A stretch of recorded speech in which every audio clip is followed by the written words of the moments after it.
नमस्कार, मैं स्मिता श्रीवास्तव, सचिव साहित्य उन्नयन समूह। आप सभी श्रोतागण और दर्शकगण का हार्दिक स्वागत, अभिनंदन व वंदन करती हूँ।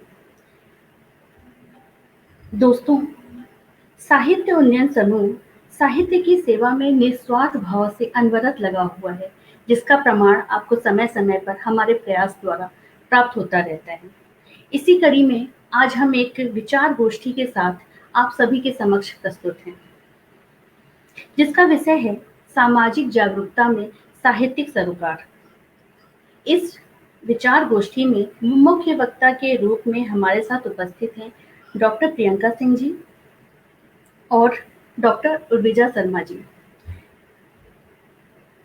डॉक्टर प्रियंका सिंह जी, आप वर्तमान में एचडीपीजी कॉलेज गाजियाबाद में अर्थशास्त्र विभाग में असिस्टेंट प्रोफेसर के पद पर कार्यरत हैं। इसके पहले आपने आईएनजे बिजनेस स्कूल ग्रेटर नोएडा में प्रवक्ता के रूप में भी कार्य किया है। डॉक्टर सिंह के अनेक शोध पत्र राष्ट्रीय एवं अंतर्राष्ट्रीय स्तर के शोध पत्रिकाओं में प्रकाशित हुए। आपकी 4 पुस्तकें भी प्रकाशित हैं। आप राष्ट्रीय स्तर की शोध पत्रिका द हॉरिजन में संपादकीय मंडल में संपादक के रूप में तथा केशव संवाद नामक पत्रिका के संपादक मंडल में भी शामिल हैं और कार्य कर रही हैं। इसके साथ डॉक्टर सिंह कई प्रकार की सामाजिक एवं सांस्कृतिक गतिविधियों से भी जुड़ी हुई हैं। आपका बहुत-बहुत स्वागत, अभिनंदन व वंदन है। साथ ही हमसे जुड़ी हुई हैं डॉक्टर उर्विजा शर्मा जी। आप शंभू दयाल पीजी कॉलेज में हिंदी विभाग में एसोसिएट प्रोफेसर के पद पर कार्यरत हैं। आपके अनेक शोध पत्र राष्ट्रीय एवं अंतर्राष्ट्रीय स्तर की शोध पत्रिका में प्रकाशित हैं। विद्यार्थी विकास परिषद द्वारा आप शिक्षक सम्मान से भी सम्मानित हैं। आपके अनेक राष्ट्रीय एवं अंतर्राष्ट्रीय सेमिनार में सहभागिता भी है। आपने दूरदर्शन में उद्योजिका के रूप में संचालन भी किया है। उत्तर प्रदेश भाषा संस्थान द्वारा आयोजित भारतीय भाषा महोत्सव में अतिथि वक्ता के रूप में भी आपकी सहभागिता हुई है। आपके दिशा निर्देशन में अनेक शोधार्थी शोध कार्य कर रहे हैं। आपका भी बहुत-बहुत स्वागत, अभिनंदन व वंदन है विजय। साहित्य मनुष्य के विचारों की अभिव्यक्ति का एक बहुत ही प्रमुख माध्यम है। आसान शब्दों में समझा जाए तो साहित्य समाज का एक आईना है, जिसमें हम समाज को देखते हैं, अर्थात यह मानवीय जीवन का चित्र होता है। इसके 3 भेद होते हैं, गद्य, पद्य और चंपू। गद्य और पद्य के मिश्रित रूप को श्राव्य श्रेणी में जो आता है, उसे हम चंपू कहते हैं। दोस्तों, मेरा मानना है या फिर मुझे लगता है कि हमसे जुड़े हुए या जितने भी लोग हैं वो सभी मुझे इस बात से के लिए प्रोत्साहन देंगे या अपनी सहमति देंगे कि अगर एक साहित्यकार या रचनाकार एक सामाजिक चिंतक नहीं है तो उससे पुनः विचार की आवश्यकता है। आज के परिप्रेक्ष्य में देखा जाए तो क्या साहित्य सही मायने में सामाजिक जागरूकता और दायित्व निभाने में सक्षम है? क्या साहित्य वर्तमान में भी अपने कर्तव्यों के प्रति ईमानदार है, पूरी निष्ठा के साथ उसमें लगा हुआ है? क्या साहित्य अपने सामाजिक सरोकार के प्रति भी अपना कर्तव्य निष्ठा के साथ पालन कर रहा है? ऐसे ही कुछ सवालों, ऐसे ही कुछ विचार, ऐसे ही कुछ प्रश्नों के साथ में आज हम यहाँ पे एक विचार गोष्ठी के साथ प्रस्तुत हैं, जिसका विषय है सामाजिक जागरूकता में साहित्यिक सरोकार। भाग 1 के साथ हम आपके सामने प्रस्तुत हैं। मैं सबसे पहले आमंत्रित करना चाहूंगी डॉक्टर प्रियंका सिंह जी को कि कृपया आप अपने विचारों से हमें अवगत कराएं और हमें इस विषय में थोड़ा और अच्छे से समझने और समझाने के लिए मार्गदर्शन करें। आपका बहुत-बहुत स्वागत है प्रियंका जी। कृपया आप अपना वक्तव्य प्रस्तुत करें। जी, बहुत-बहुत धन्यवाद स्मिता जी। सर्वप्रथम आप सभी को नमस्कार और आज के इस वेबिनार में उपस्थित हमारे सहयोगी वक्ता डॉक्टर उर्विजा शर्मा जी, साहित्य उन्नयन सचिव श्रीमती स्मिता श्रीवास्तव जी और लाइव देख रहे दर्शकों का हार्दिक अभिवादन और स्वागत। सर्वप्रथम मैं साहित्य उन्नयन टीम को इस वेबिनार श्रृंखला को आयोजित कराने के लिए बहुत बहुत बधाई देती हूँ और मुझे इसमें सहभागिता करने का अवसर प्रदान किया और इस मंच के माध्यम से मेरे अपने विचार लोगों तक पहुंचेंगे, इसके लिए आपका बहुत बहुत आभार। वर्तमान समय में इस विषय सामाजिक जागरूकता में साहित्यिक सरोकार की प्रासंगिकता बहुत महत्वपूर्ण हो जाती है, क्योंकि समाज के निर्माण में, उसके विकास में और या यूं कहें कि सामाजिक जागरूकता में साहित्य की भूमिका अहम है। भारत की श्रेष्ठता उसकी भाषा, साहित्य और संस्कृतियों में निहित है और इन सभी का समन्वय भारत को सक्षम बनाता है। भारत में यदि साहित्य में युवाओं का योगदान देखें तो आदि शंकराचार्य जैसे महान दार्शनिक का नाम आता है, जिन्होंने वेदांत और उपनिषदों का संकलन किशोरावस्था से ही प्रारंभ कर दिया था। भारत की प्रत्येक भाषा के साहित्य का अपना स्वतंत्र और प्रखर इतिहास रहा है। इनमें मुख्य रूप से अगर देखें तो सिंधी, पंजाबी, हिंदी 1200 ईस्वी तक भारतीय साहित्य में तथाकथित रूप से मराठी, उड़िया, गुजराती, कन्नड़ और मलयालम जैसी भाषाओं का आविर्भाव और विकास रहा और जिसमें युवा वर्ग का भी योगदान रहा। लेकिन थोड़ी चिंता की बात यह है कि आज की युवा पीढ़ी साहित्यिक रचनाओं को पढ़ना और समझना छोड़ते जा रहे हैं, जिसके कारण से साहित्य का विकास भी धीमा पड़ गया है। हमें यह बिल्कुल नहीं भूलना चाहिए कि देश के स्वतंत्रता संग्राम की एक लड़ाई साहित्य के माध्यम से भी लड़ी जा रही थी। बंकिम चंद्र चटर्जी और शरत चंद्र चट्टोपाध्याय से प्रेरणा लेनी चाहिए, जिन्होंने छोटी उम्र से ही लघु कहानियां लिखकर साहित्य में अपना योगदान दिया। साहित्य जनता की चित्तवृत्तियों का संचित प्रतिबिंब होता है, यह कथन आचार्य रामचंद्र शुक्ल जी ने कहा और बिल्कुल सही कहा कि अगर हम देखें तो एक तरह से साहित्य समाज का आईना होती है। और वही प्रश्न आता है कि साहित्य क्या है? जो समाज के लिए हितकारी हो, समाज का हित करे, वही साहित्य है। अपने विचारों को कागज पे उतार देना और इस प्रकार उन बिंदुओं को उल्लेखित करना जो आपके विचारों की अभिव्यक्ति तो हो, साथ ही समाज के विकास में अपना योगदान दें, एक अच्छे साहित्य की पहचान है। प्रायः देखा जाता है कि समाज विशेष की दार्शनिक, राजनीतिक, साहित्यिक मान्यताओं में समयानुसार परिवर्तन आता है, लेकिन सामूहिक चेतना अक्षुण्ण होती है। इसके कई कारण हैं, जिसके कुछ कारण सामाजिक कुरीतियां हैं। यही साहित्य की भूमिका अहम हो जाती है। एक तरह से साहित्य समाज का आईना है।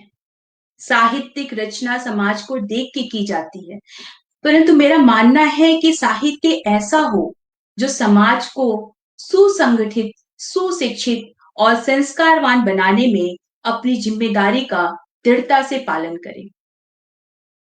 समाज और व्यक्ति एक दूसरे से जुड़े हुए हैं, क्योंकि बिना व्यक्ति के समाज की कल्पना नहीं की जा सकती। बिना व्यक्ति के समाज की अस्तित्व, उसकी समग्रता खंडित हो जाते हैं। एक तरफ व्यक्ति समाज को प्रभावित करता है और दूसरी तरफ समाज व्यक्ति को, और यहां साहित्य का योगदान अहम हो जाता है।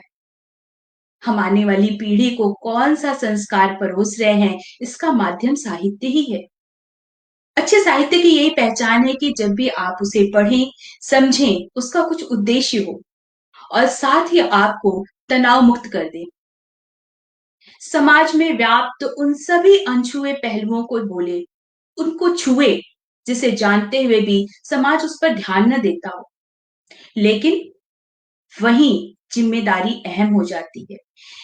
सदैव किसी ऐसे विमर्श को स्थापित करने से बचें जिससे हमारी आने वाली पीढ़ी को दिशा न मिले।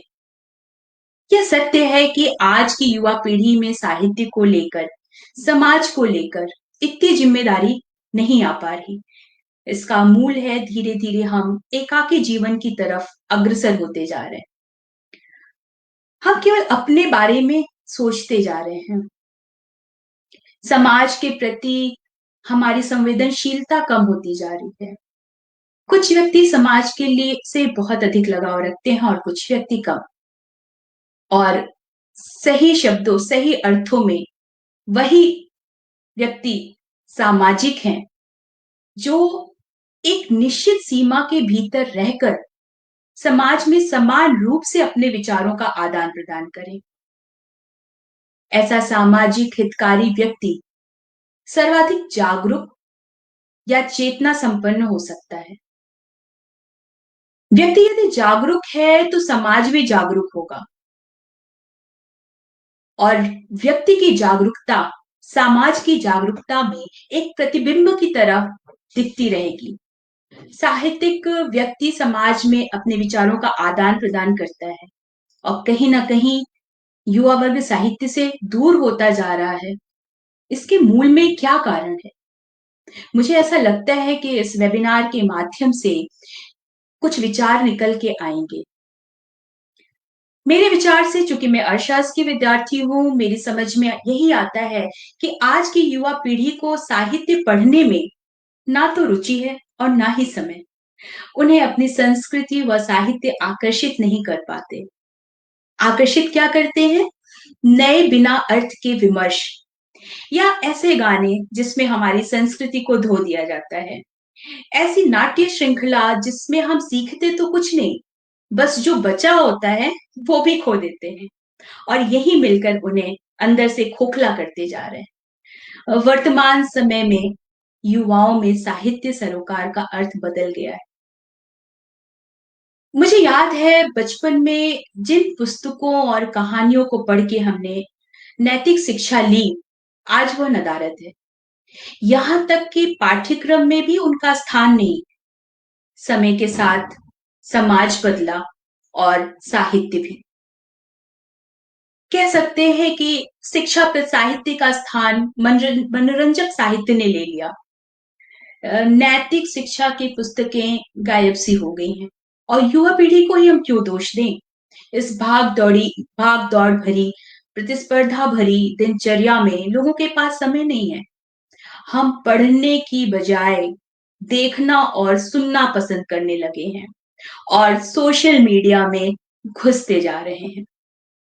लेकिन वहीं फिर से एक प्रश्न आता है कि क्या देखना और क्या सुनना? क्या हमें वही दिखाया जाता है जो हम पसंद करते हैं या वही पढ़ाया जाता है जिसको हम पढ़ना पसंद करते हैं? इस प्रश्न का उत्तर मुझे हमेशा दुविधा में डालता है। क्यों हमेशा नकारात्मक विषयों को स्थान दिया जाता है? क्या हमें वही देखना पसंद है? पता नहीं मुझे इस मंच पर यह कहना उपयुक्त होगा या नहीं, लेकिन मिर्जापुर जैसी वेब सीरीज की लोकप्रियता मुझे ये सोचने पे मजबूर कर देती है कि युवा पीढ़ी किस तरफ जा रही है। सकारात्मकता को हम इतनी सरल और सहज लेते रहते हैं, जबकि जीवन के मूल्यों को समझने में सकारात्मक भाव का ही योगदान है। इंस्टा और फेसबुक जैसे सोशल मीडिया के प्लेटफॉर्म के कारण अनसोशल होती आज की युवा पीढ़ी। सामाजिकता का अर्थ, उद्देश्य, उसके प्रति अपनी जिम्मेदारियों से पूरी तरह अनभिज्ञ आज की युवा पीढ़ी। मैं ये बिल्कुल नहीं कहना चाह रही कि सोशल मीडिया में नकारात्मकता का भाव है। बहुत से ऐसे उदाहरण कोरोना वायरस के समय, उससे पहले और बाद में भी सामने आए हैं, जिसने सोशल मीडिया की ताकत को दर्शाया है, जैसे बाबा का ढाबा आदि ऐसे अनेक। लेकिन निश्चित रूप से ऐसे उदाहरण कम हैं। स्वामी विवेकानंद ने कहा कि राष्ट्र की सबसे ताकतवर शक्ति युवा शक्ति है, क्योंकि एक युवा ही नई ऊर्जा नया जोश, नई सोच का स्रोत होता है। युवा की दिशा और दशा को सही तरफ ले जाने की अगर किसी में क्षमता है तो वो अच्छे साहित्य में है। ऐसा साहित्य जो युवाओं को आकर्षित करे। और आज के समय में तो पत्र पत्रिका का माध्यम भी डिजिटल हो गया है। पहले किसी प्रश्न का उत्तर खोजने के लिए हमें बड़ी मेहनत करनी होती थी, कई पुस्तकों को देखना होता था, पढ़ना होता था, उसके बाद हमें वो उत्तर मिलता था। और उसके बाद भी नहीं मिला तो हमें अपने गुरुजनों से पूछना होता था, जिससे हमें और भी जानकारियां मिलती थी। लेकिन आज गूगल बाबा है, उनके पास सभी का उत्तर मौजूद है। और गूगल बाबा खोजते खोजते आज की युवा पीढ़ी किस तरफ चली जाती है उन्हें खुद पता नहीं चलता कि क्या उन्हें उन प्रश्नों का उत्तर मिला या वो किसी और चीजों में व्यस्त हो गए हैं। उनका समय कहाँ निकल जाता है उन्हें खुद पता नहीं चलता। मेरा कहना है कि सोशल मीडिया का माध्यम बहुत सशक्त है। आज हम सब इसी सशक्त माध्यम के जरिए जुड़े हुए हैं और अपने विचारों का आदान प्रदान कर पा रहे हैं। और हम सभी को पता है कि सशक्त माध्यम का सदुपयोग होना चाहिए। मैं बस एक छोटी सी कहानी के बाद मैं अपनी वाणी को विराम दूंगी कि एक बच्चा डॉक्टर के पास जाता है और कहते हैं, डॉक्टर साहब जब भी मैं अपने शरीर को छूता हूँ तो मुझे दर्द होता है। चाहे मैं अपने घुटने को छूऊं, चाहे मैं अपने पैरों को छूऊं, चाहे अपने माथे को छूऊं, मतलब मैं शरीर के किसी भाग को अगर मैं छूता हूं तो मुझे दर्द होता है। डॉक्टर साहब ने कहा, बच्चे को देखा और कहा कि बेटा तुम्हारी उंगली टूटी हुई है, इसलिए दर्द वहीं से आ रहा है। कहने का तात्पर्य है मेरा कि हमें असली कारण को पहचानना होगा और साहित्य के सामाजिक दायित्व को परिपूर्ण करते हुए युवाओं को उसकी तरफ आकर्षित करना होगा। धन्यवाद।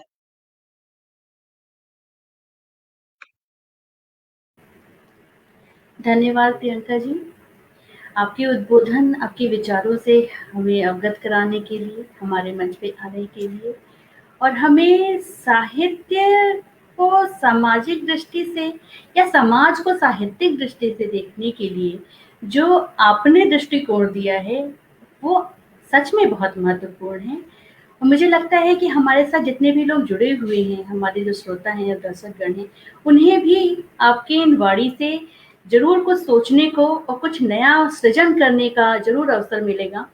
कहते हैं कि साहित्य सा, हित और य से मिलकर के बना हुआ है। इसके मूल में ही छुपा हुआ है कि समाज के हित में लगाया गया यंत्र। जहाँ तक मेरे अपना विचार कहता है, मैंने जब इसको तोड़ा तो यही पाया कि समाज के हित का यंत्र है साहित्य।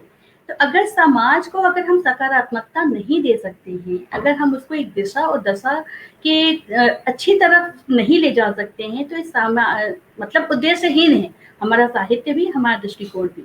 और उद्देश्यहीन जीवन जीने से बेहतर है कि 4 दिन की ज़िंदगी जिए, खाइए, पीजिए और चले जाइए। तो आपके विचारों में आपने जिस तरह से विवेकानंद से लेकर के आज के युग में चल रहे नेट सीरीज को भी जो बांधा है आपने, मुझे लगता है कि ये अगर युवा वर्ग भी हमसे जुड़ा होगा तो जरूर वो सोचेगा। सही कहा आपने कि जिस तरह के आजकल नेट सीरीज बन रहे हैं, हमें पुनः इस पे विचार करने की बहुत ज्यादा आवश्यकता है कि कहाँ जा रहे हैं हम आखिर और कब तक ऐसे ही चलता रहेगा। कुछ तो सकारात्मकता दो अपने बच्चों को। हम ठीक है, हम लोग आज़ाद देश के आज़ाद वासी हैं, लेकिन आज़ादी का ये मतलब नहीं कि हम कुछ भी करें। और भी बहुत सारे पहलुओं को आपने छुआ अपने वक्तव्य में।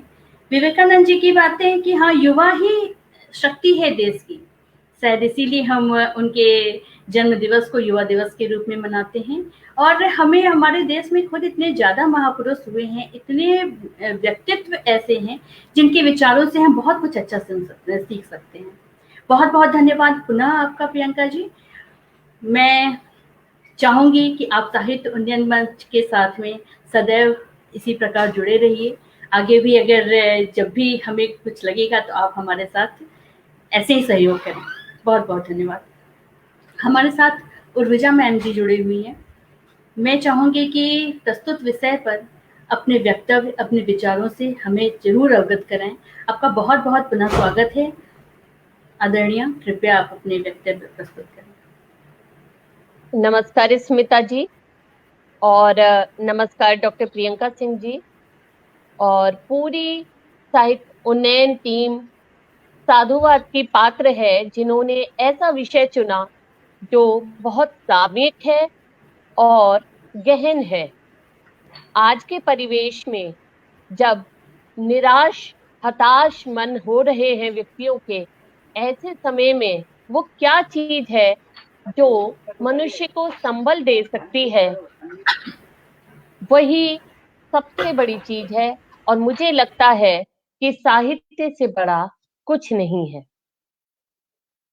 इस विषय में जब मुझे ये विषय दिया कि सामाजिक जागरूकता में साहित्यिक सरोकार, तो सर्वप्रथम मेरे मन में आचार्य मम्मट का यह श्लोक आया कि काव्यम यश से अर्थ कृते व्यवहार विदे शिवेतर सत्य सत्य पर निवृते कांता सम्मित योपदेशयुजे।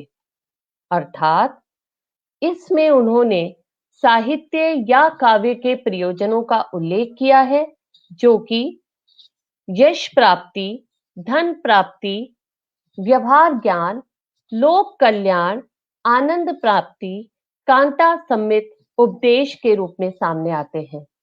यदि हम वर्तमान संदर्भ में देखें तो साहित्य के सरोकारों को साहित्य के प्रयोजन कहा जा सकता है। कला के लिए, कला जीवन के लिए, कला जीवन से पलायन के लिए या कला आनंद प्राप्ति के लिए, यह विचार पाश्चात्य विचारकों ने साहित्य को लेकर निरंतर दिए। लेकिन आज हमारा विषय साहित्यिक सरोकार है, तो मैं केवल साहित्य और समाज के अंतर संबंधों पर बोलना चाहूंगी। वैसे अगर हम देखें तो समाज में जागरूकता लाने के लिए क्या आवश्यक है? धर्म, राजनीति, सामाजिक संस्थाएं या फिर साहित्य? मुझे लगता है कि सबसे बड़ा कारक साहित्य ही है। क्यों?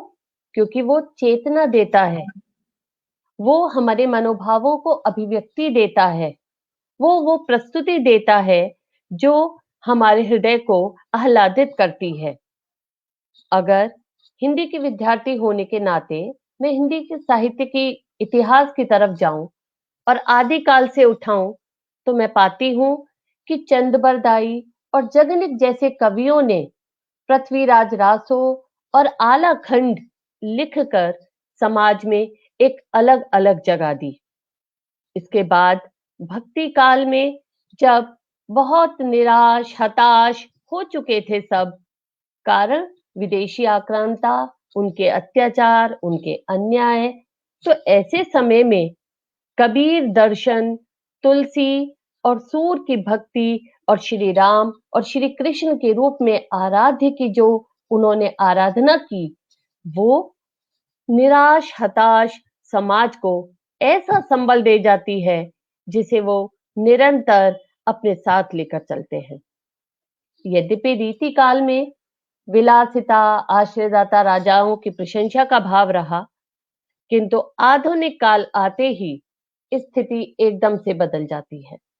जब हम पाते हैं कि अंग्रेजों की दास्ता से मुक्त होने के लिए निरंतर कवि और साहित्यकार प्रयत्नशील रहते हैं। चाहे आप भारतेंदु हरिश्चंद्र को लें, जयशंकर प्रसाद को लें, निराला को लें, जो कि कुकुरमुत्ता नामक कविता में कह उठते हैं कि अबे सुनबे गुलाब, भूल मत गर पाई खुशबू रंगो आप, खून चूसा खाद का तूने अशिष्ट, डाल पर इतराता है कैपिटलिस्ट।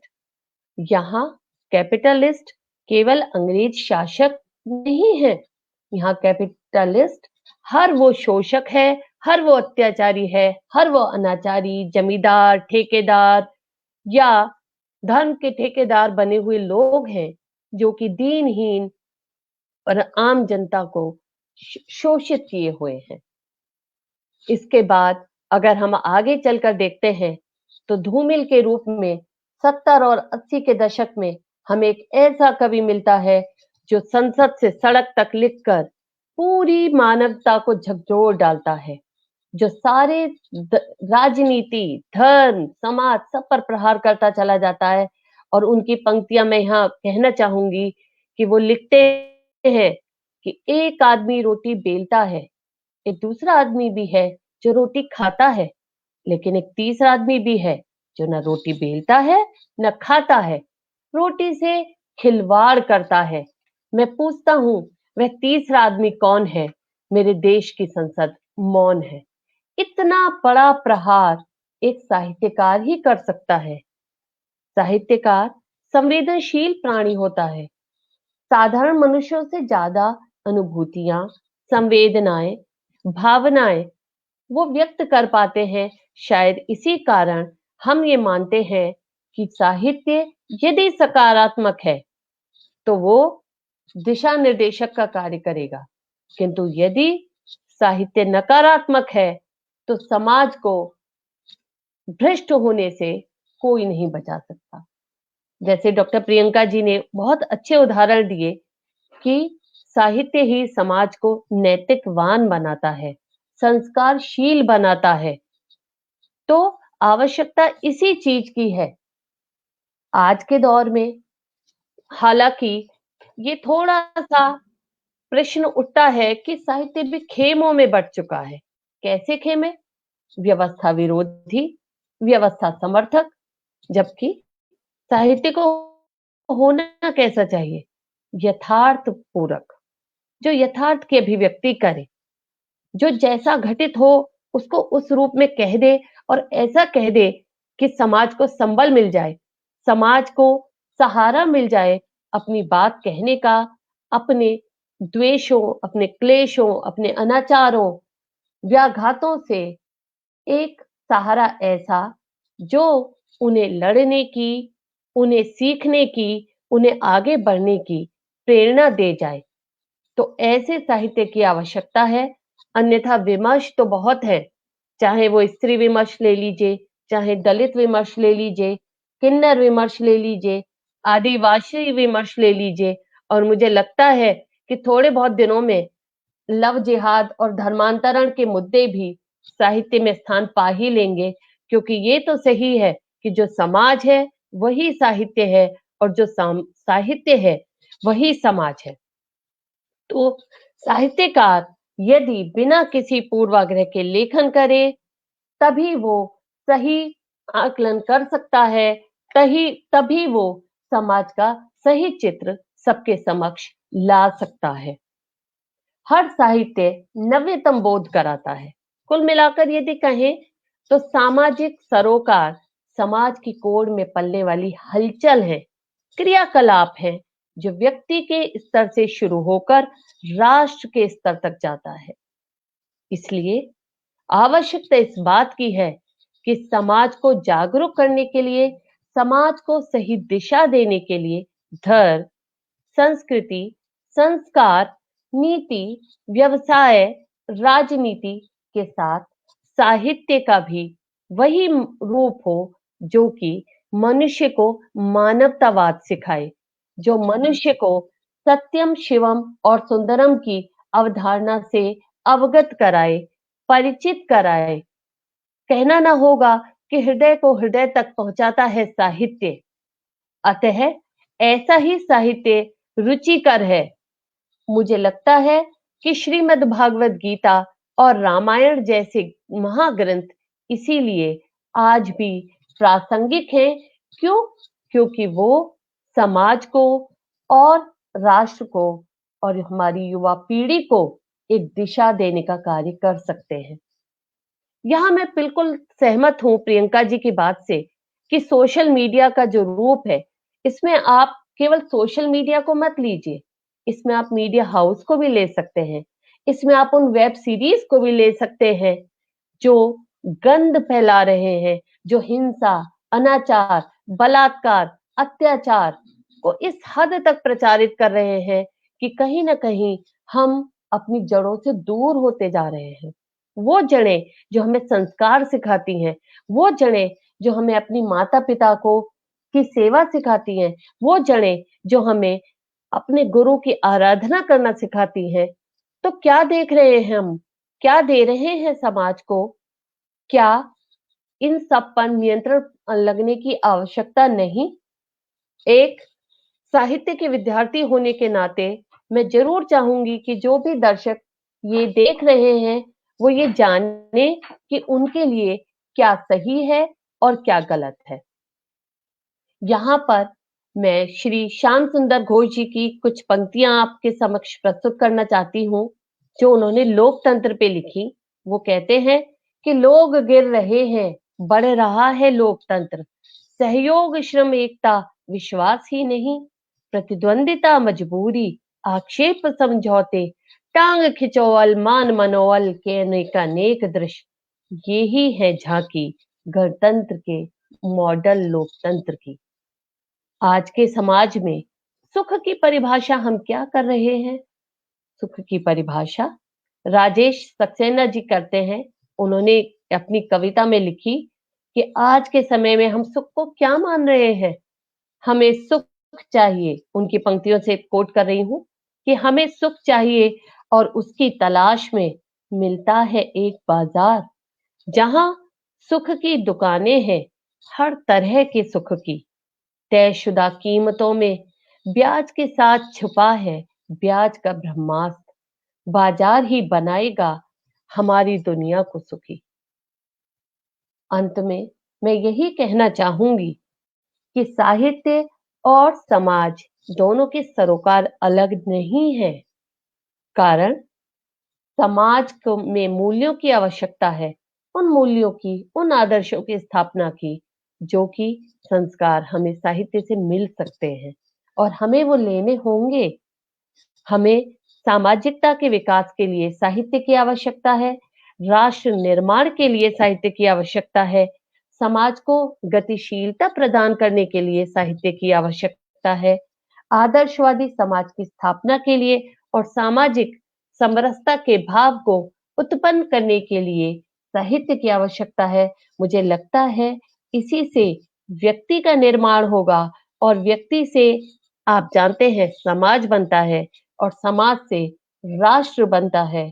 और माँ भारती ऐसे ही समाज के हाथों में रहे जिसमें साहित्य के संस्कार जुड़े हों, तो इस देश को विश्व गुरु बनने से कोई नहीं रोक पाएगा। यही संभवतः सत्यम शिवम और सुंदरम की अवधारणा को सही अर्थों में चरितार्थ करता है।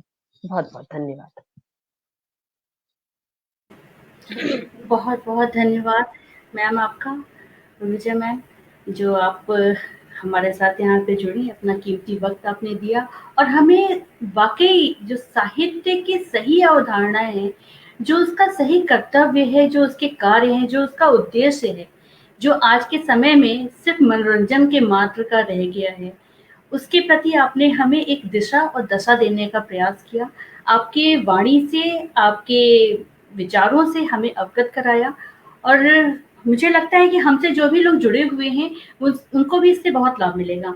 साहित्य उन्नयन मंच साहित्यकारों का ही मंच है। यहाँ नवीन साहित्यकार या पुराने या बहुत समय से जुड़े हुए या अभी सीखने वाले लोग, हर तरह के लोग यहाँ पे जुड़े हुए हैं। तो उन्हें एक दिशा और दशा दोनों की ही आवश्यकता समय समय पे पड़ती रहती है। कई बार होता है कि भटकाव की स्थिति होती है, उसमें से आपने उबारने का कार्य किया है, जिसके लिए आपको बहुत बहुत धन्यवाद। आपने कहा और आपकी ही बातों को मुझे याद आ रहा है दुष्यंत कुमार जी की एक लाइन कि सिर्फ हंगामा खड़ा करना मेरा मकसद नहीं, सिर्फ हंगामा खड़ा करना मेरा मकसद नहीं, मेरी कोशिश है कि ये सूरत बदलनी चाहिए। आपकी वाणी से, आपकी ओजपूर्ण वाणी से हमें वही दिशा और वही भाव हमें महसूस हुए कि हाँ, वाकई हमें ज़रूरत है कि हम इन नेट सीरीज के साहित्य से उठ करके एक सकारात्मकता को महसूस करें, उस दिशा में चलें, उस दिशा में सोचें, उस दिशा में कार्य करें और उसे अपना उद्देश्य बनाते हुए हमें समाज को वाकई थोड़ा-सा परिवर्तित करने की आवश्यकता है, जिसमें साहित्यकार एक विशेष भूमिका निभा सकते हैं। अगर साहित्यकार नहीं निभा सकते हैं, तो विश्वास मानिए कि दुनिया का कोई प्रोफेशन, कोई व्यक्ति, कोई समाज, कोई भी देश का कोई दूसरा व्यक्ति कर ही नहीं सकता है। आपके वाणी को, आपके बातों को, आपके विचारों को हमेशा के लिए मैं तो अपने दिल में रखूँगी और मुझे पूरा विश्वास है कि हमारे साथ जुड़े हुए जितने भी दर्शकगण हैं, वो कहीं न कहीं इन बातों के लिए आपके विचारों से हमेशा प्रेरणा पाएँगे। बहुत-बहुत धन्यवाद आपको। आपकी बहुत सारी बातें मैं कहना चाहती हूँ, लेकिन समय मुझे उसकी इजाज़त नहीं देती है। मैं आपको फिर पुनः किसी न किसी माध्यम से अपने बीच में ज़रूर आपसे निवेदन रहेगा कि हमसे आप पुनः जुड़िएगा। इसी बीच हमारे साथ डॉक्टर सतीश चंदाना जी, जो किसी कारणवश हमसे अभी नहीं जुड़ पाए थे, वो जुड़ गए हैं मंच पे। मैं सबसे पहले तो आपका स्वागत, अभिनंदन और वंदन करती हूँ कि आपका बहुत-बहुत स्वागत है डॉक्टर सतीश जी। मैं आपका परिचय रखती हूँ सर्वप्रथम, फिर आपको आमंत्रित करती हूँ कि कृपया आप अपने वक्तव्य से, अपने विचारों से हमें अवगत कराएँ। डॉक्टर सतीश चंदाना जी, जिनकी शिक्षा एमए समाज कार्य, लोक प्रशासन, पीजी डिप्लोमा पर्यावरण शिक्षा, पीएचडी समाज कार्य में है। वर्तमान में आप भगवान परशुराम कॉलेज कुरुक्षेत्र हरियाणा में सहायक प्राध्यापक समाज कार्य के पद पर कार्यरत हैं। साथ ही आप मौन गूंज अंतरराष्ट्रीय हिंदी वेब पत्रिका बर्लिन जर्मनी के सहायक संपादक भी हैं। लेखन क्षेत्र में आपकी विशेष रुचि है, विशेषकर आप कविता सृजन करते हैं। अनेक पत्र पत्रिकाओं में आपकी रचनाएं प्रकाशित होती रहती हैं और इस क्षेत्र में आपको अनेकों सम्मान व प्रशस्ति पत्र प्राप्त हो चुके हैं। डॉक्टर चंदाना जी का कई साझा काव्य संग्रह में भी विशेष योगदान रहा है। समाज सेवा से ओतप्रोत डॉक्टर सतीश चंदाना जी अनेकों समाज कल्याण के कार्य में विशेष भूमिका और योगदान देते रहते हैं। आपका पुनः बहुत-बहुत स्वागत है, अभिनंदन व वंदन है डॉक्टर सतीश चंदाना जी। मैं आपसे अनुरोध करूंगी कि कृपया हमारे साथ जुड़े हुए दर्शकों और हमें अपने विचारों से अवगत कराने के लिए आपको आमंत्रित करती हूँ। आपका स्वागत है।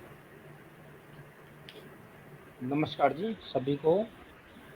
मैं डॉक्टर सतीश चंदाना, पहले तो क्षमा प्रार्थी हूँ कि मैं थोड़ा लेट आपके इस कार्यक्रम से जुड़ा। साहित्य और समाज, साहित्य और समाज दो अलग अलग अवधारणाएं नहीं है, बल्कि एक ही अवधारणा है।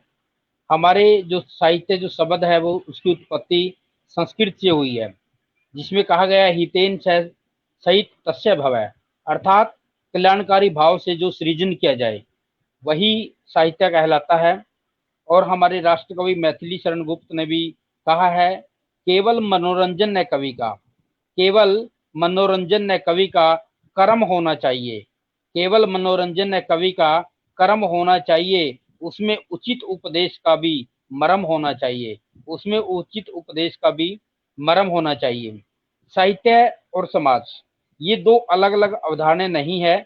जो हमारे समाज में घटना घटती है, जो हमारे समाज में घटना घटती है, उस घटना को समाज के बहुत कम लोग कह पाते हैं।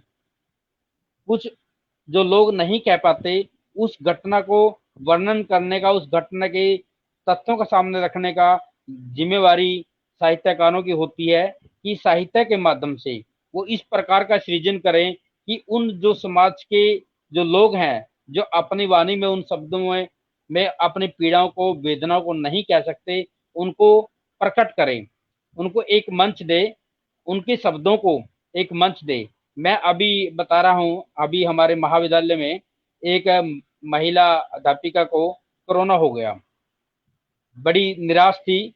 तो मुझे एक पहले हमारे प्राध्यापक को कोरोना हो गया था, मैंने उसके लिए बहुत सी अच्छी अच्छी लाइनें लिखी।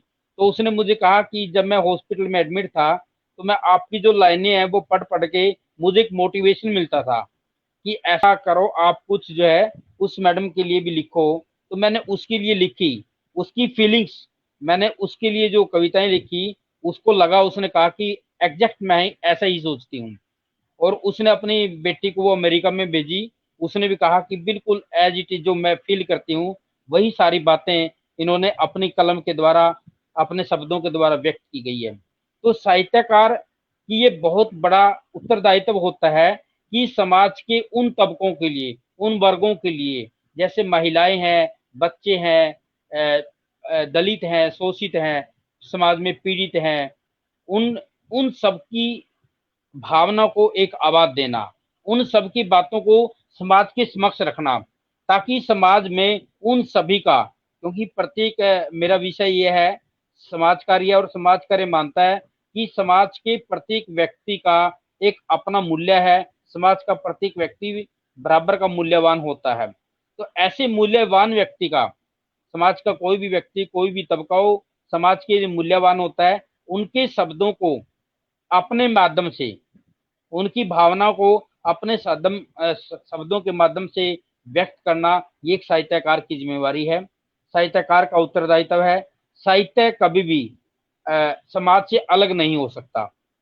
मनोरंजन केवल साहित्य का नहीं है, साहित्य का काम केवल मनोरंजन करना नहीं है, अपितु ज्ञान का प्रचार प्रसार करना, संस्कृति के अविरल प्रभाव को बनाए रखना, विचारों को बनाए रखना, सामाजिकता का विकास करना, सामाजिक मूल्यों का विकास करना, समाज में जो घटनाएं घटती है उन घटनाओं को आवाज देना, साहित्य के माध्यम से, कविता के माध्यम से, उपन्यास के माध्यम से, यह भी साहित्यकार की का उत्तरदायित्व है कि वे ऐसे सभी लोगों को भी, ऐसी सभी घटनाओं को भी अपनी आवाज प्रदान करें, क्योंकि साहित्यकार, साहित्य समाज का प्रतिबिंब होता है।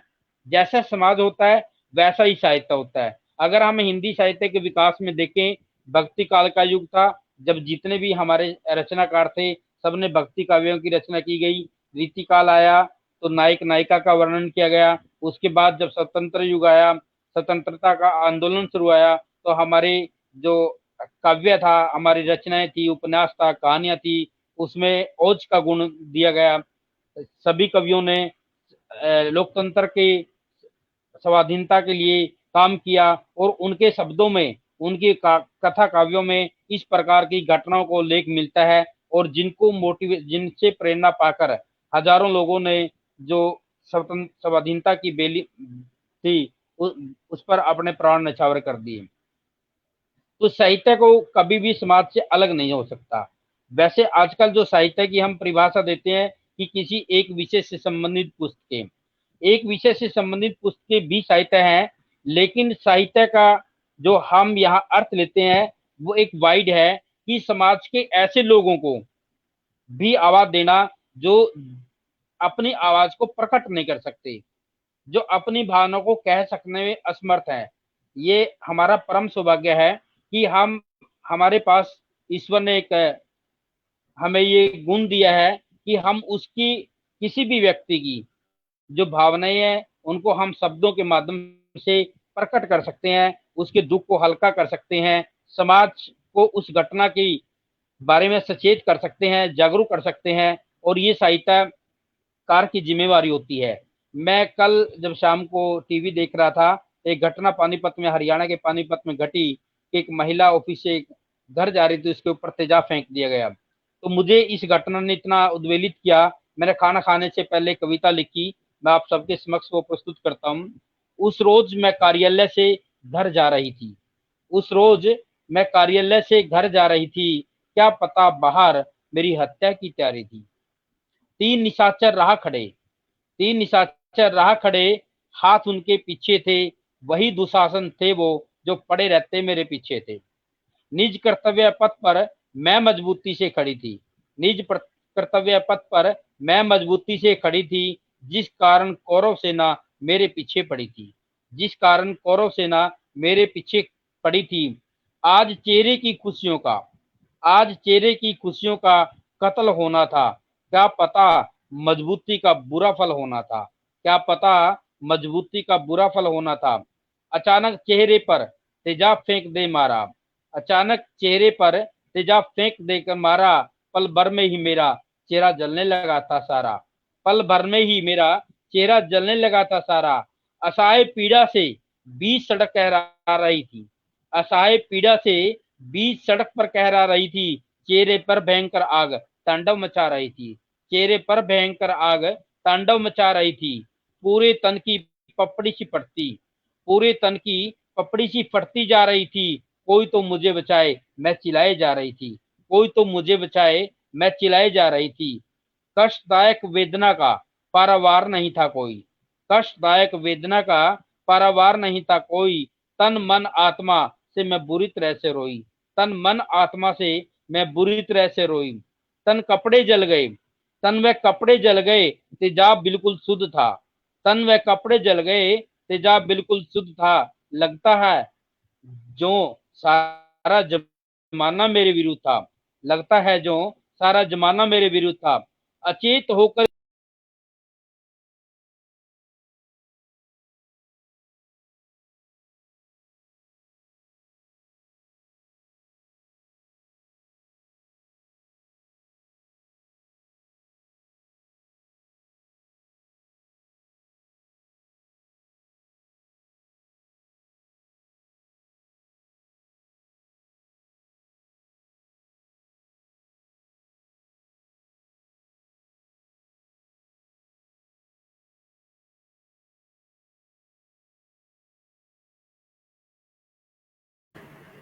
लगता है किसी कारणवश डॉक्टर सतीश चंदाना जी हमसे, मुझे समझ नहीं आ रहा। खैर, ये आज की आधुनिकता में जितना हम करीब होते हैं, ये छोटे-छोटे चावल में कंकड़ के समान जो अवरुद्ध उत्पन्न होते हैं, उनको भी हमें सहना ही होगा। डॉक्टर साहब का बहुत अच्छा चल रहा था, उनकी जो कविता, उनकी जो रचना थी, वो साहित्य की दृष्टि से भी और भावनात्मक दृष्टि से भी, दोनों से ही हमें छू रही थी कि पानीपत के में जो घटित हुई घटना का जिस तरह से उन्होंने चित्रण किया है, वो वाक़ई सोचने पे मजबूर करती है। और ये सोचने पे मजबूर करने वाली सिर्फ़ एक घटना नहीं है, ये साहित्यकार के विचारों और उसके शब्दों का जादू है, जो हम उनकी बातों को पूरी तरह से समझ पाते हैं, उसको महसूस कर पाते हैं, भले हमने वो घटना देखी हो या ना देखी हो, हम उससे जुड़े हों किसी भी तरह से या ना जुड़े हों।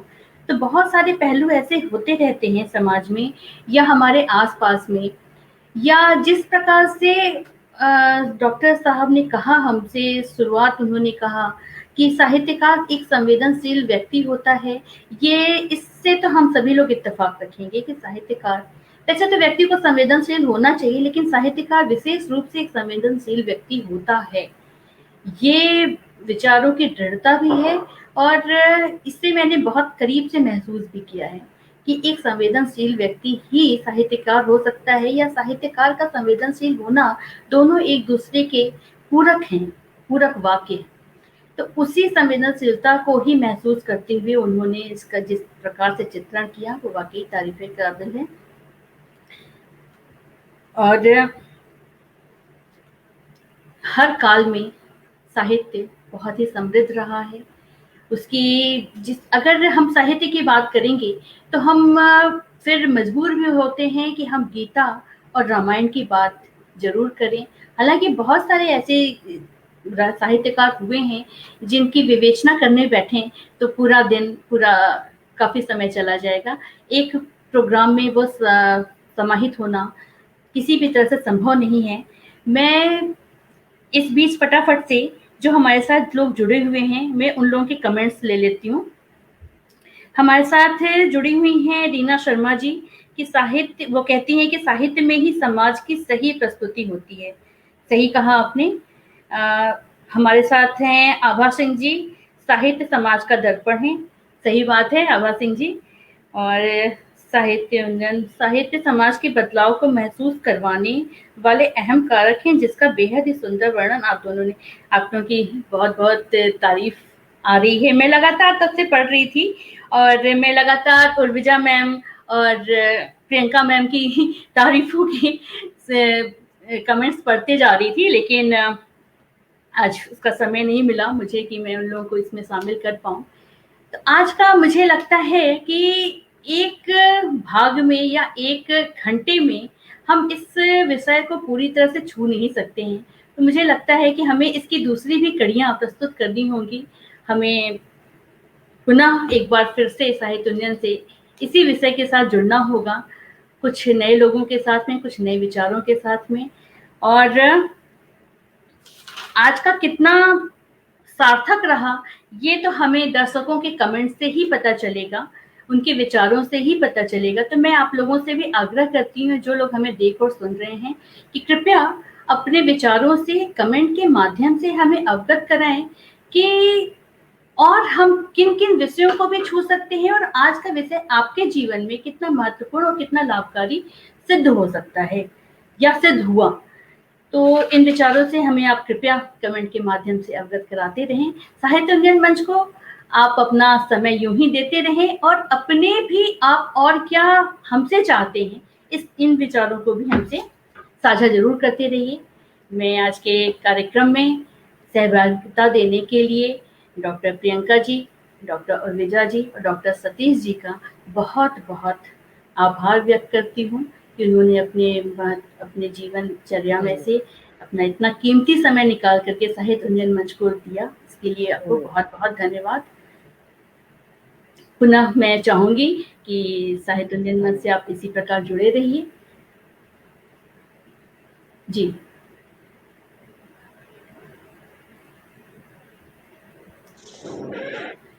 बहुत बहुत धन्यवाद स्मिता जी।